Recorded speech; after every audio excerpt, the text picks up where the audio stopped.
കാട്ടൂർ കോർത്തുശ്ശേരിൽ ശ്രീ ഭഗവതി ക്ഷേത്രത്തിലെ 31ാമത് ശ്രീമദ് ഭാഗവത സപ്താഹയജ്ഞത്തിന് തിരിതെളിഞ്ഞു.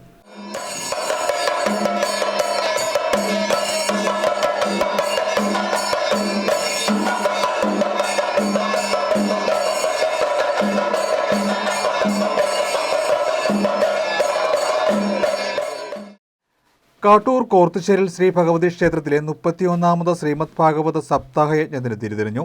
ജൂലൈ 20 മുതൽ 27 വരെയാണ് ക്ഷേത്രത്തിൽ യജ്ഞച്ചടങ്ങുകൾ നടക്കുക. ഭാഗവത പത്മം മധു മുണ്ടക്കയമാണ് യജ്ഞാചാര്യൻ.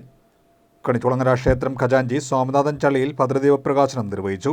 ക്ഷേത്രം തന്ത്രി ബ്രഹ്മശ്രീ CM ജയതുലസീരൻ തന്ത്രികൾ വിഗ്രഹപ്രതിഷ്ഠ നടത്തി. ക്ഷേത്രം മേൽശാന്തി മനുപ്രസാദ് ശാന്തികൾ ചടങ്ങുകൾക്ക് മുഖ്യ കാർമ്മികനായി. 5ാം ദിവസമായ ജൂലൈ 25-ന് രുക്മിണി സ്വയംവരം നടക്കും. 7ാം ദിവസമായ ജൂലൈ 27-നാണ് പ്രത്യക്ഷ മഹാഗണപതി ഹോമം. ഗജവീരനെ പ്രത്യക്ഷ ഗണപതിയായി സങ്കല്പിച്ച് പൂജയിരുത്തി വിശേഷവിധിയായി നടത്തപ്പെടുന്ന പ്രത്യേക വഴിപാടാണിത്. തുടർന്ന് അപവൃത സ്നാന ഘോഷയാത്രയോടെ ചടങ്ങുകൾക്ക് സമാപനമാവും. നൂറുകണക്കിന് ഭക്തരാണ് ചടങ്ങുകളിൽ പങ്കെടുത്തത്. കൺവീനർമാരായ മോഹൻദാസ് പണിക്കർ കിള്ളികാട്, വിനയകുമാർ പടിഞ്ഞാറേക്കര, ജോയിന്റ് കൺവീനർമാരായ അജയ് ഘോഷ് കിള്ളികാട്, സുപ്രദാസ് തൈക്കൂടത്തിൽ എന്നിവർ നേതൃത്വം നൽകി. വളരെ ഭംഗിയായി ഭാഗവതത്തിൻ്റെ ഓരോ വരികളും വായിച്ച് നിങ്ങൾ മനസ്സിലാക്കി തരാൻ പറ്റുന്ന ഒരു യജ്ഞാചാര്യനാണ് അദ്ദേഹം, ഒരു സംശയം.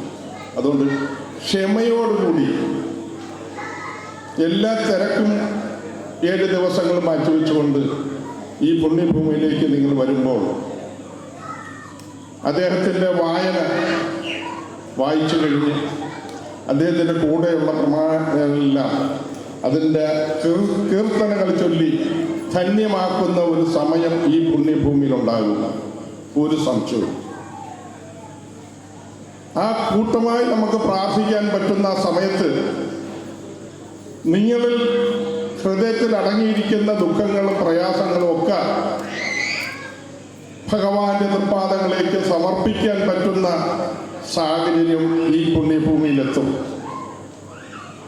അങ്ങനെ ആചാര്യൻ്റെ വായനയിൽ കൂടെയുള്ള പ്രാർത്ഥനയിൽ നമ്മളും എല്ലാവരും കൂടി കൂട്ടമായി പ്രാർത്ഥിക്കുമ്പോൾ, പ്രാർത്ഥന നടത്തുമ്പോൾ ഭഗവാന്റെ ചൈതന്യം ഈ മണ്ണിലേക്ക് ഉയർത്തി വരും, ഒരു സംശയവും.